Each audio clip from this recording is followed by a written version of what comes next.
Για να κάνουμε καρέ στο κρεμμύδι, δημιουργούμε μια έδρα. Και σε αυτό και σε αυτό. Ας πάρουμε πρώτα αυτό. Με το μαχαίρι του σεφ δημιουργούμε μικρές λωρίδες, αλλά προσέξτε, το μαχαίρι σταματάει, δεν κόβει μέχρι τέλος. Ορίστε και ορίστε.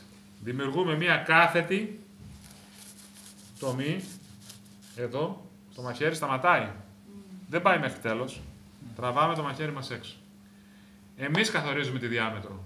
Εντάξει, ψηλό καρεδάκι, χοντρότερο, χοντρότερο, χοντρότερο. Και το κόβουμε σε μικρά κομματάκια.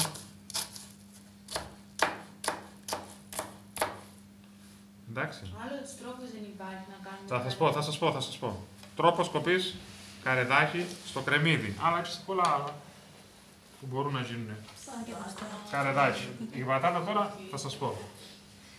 Λοιπόν, θα κάνουμε έναν τρόπο εμινσέ στο άλλο κρεμμύδι. Για να κάνουμε εμινσέ, τραβάμε μία γραμμή εδώ. Δεν κόβουμε μέχρι πίσω.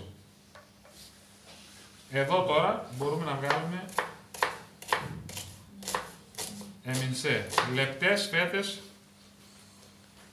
φέτες από κρεμμύδι.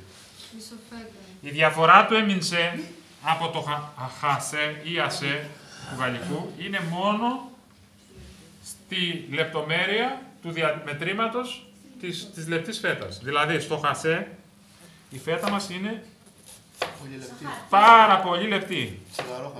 Τσιγαρόχαρτο. Ορίστε. Αυτός είναι ο τρόπος χασέ. Η φέτα είναι πάρα πολύ λεπτή. Γενικά ο τρόπος κοψίματος δηλώνει, αυτός ο συγκεκριμένος, δηλώνει πάρα πολύ λεπτή φέτα.